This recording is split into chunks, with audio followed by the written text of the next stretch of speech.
Teachers and others who work in education have some unique opportunities and challenges when it comes to planning for retirement. So that's what we're going to talk about in the next couple of minutes here. We'll go over those retirement savings plans that are available to you, discuss some important pros and cons there.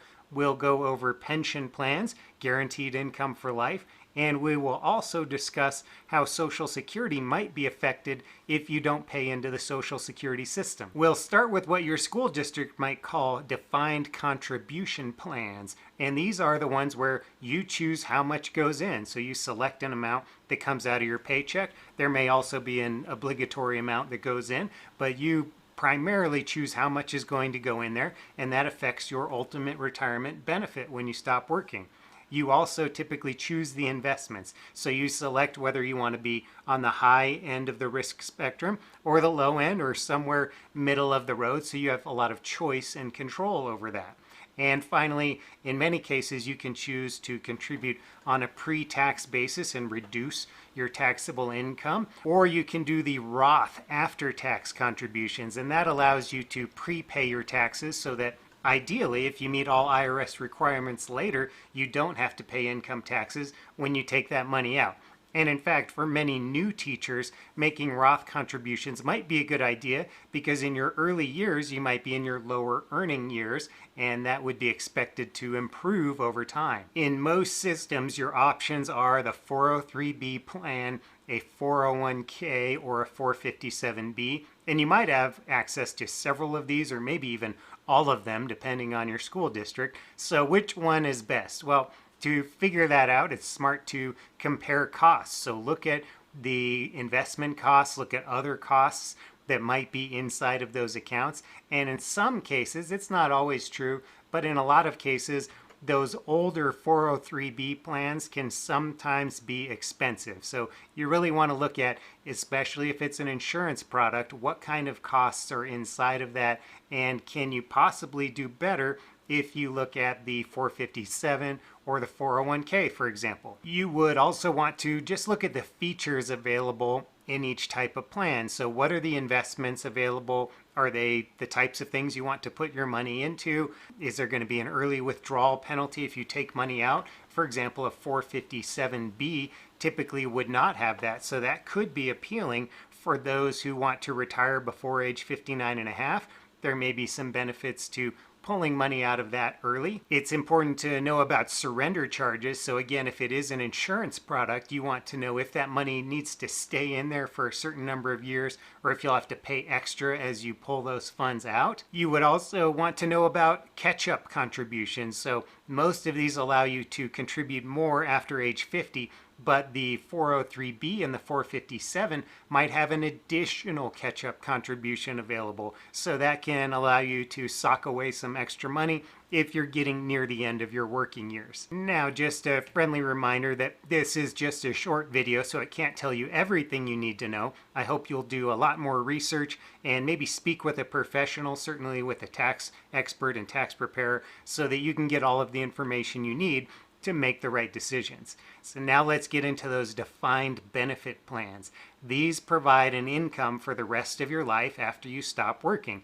And it's typically dependent on how long you've worked for that organization and how much you earned. So it might be a handful of years at the end of your career or your highest earning years. Those are the things that impact your ultimate benefit with this type of plan. So you don't have to select investments, and it doesn't matter how your investments perform. That's all for the pension provider to deal with.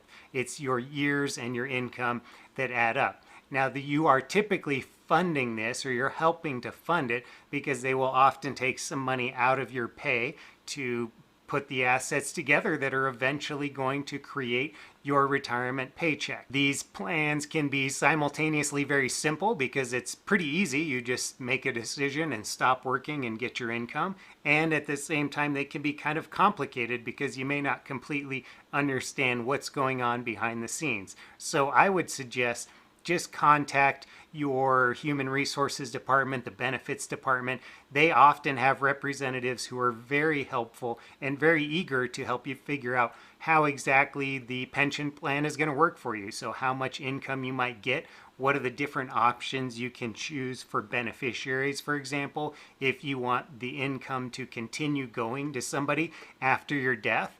So you can have, let's say, a spouse or partner who continues to receive 100% of what you were receiving if you die first, and that way they're not without an income after you die. Or you can choose to have them get 50% of that. For example, there are just a variety of choices, and there are trade-offs for that, because if you give them the full amount, then your monthly amount is going to be a little bit lower. But on the other hand, you know that they will be reasonably well taken care of because that income continues. Social Security can also get quite complicated. So if your school district does not pay into the Social Security system, then any Social Security you get might be affected. So that can get kind of complicated if you used to work in the private sector and you did contribute to Social Security for a number of years, or if you're going to take a spousal benefit from somebody who has Social Security income. These are where you really want to check with your benefits department. Just a couple of things to be aware of here. First is the windfall elimination provision, and this can reduce your Social Security benefit by up to half of your pension amount. So you take your pension amount, cut it in half, and that's how much they might reduce your Social Security by, up to a maximum of $480, and that number can change over time.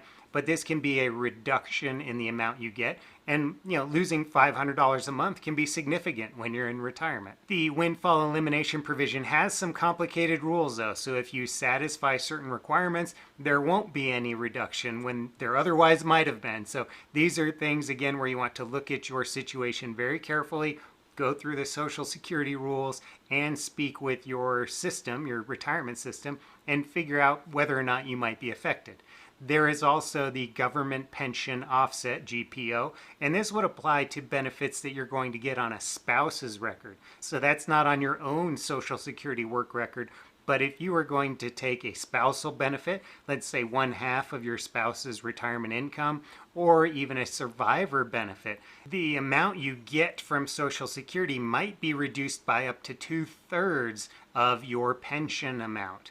So that can again be a significant reduction. Remember that this does just apply to those who do not pay into the Social Security system for whatever pension you're getting from a school system. If you found this helpful, please leave a quick thumbs up. That gives me feedback that you would enjoy more information like this. Thanks and take care.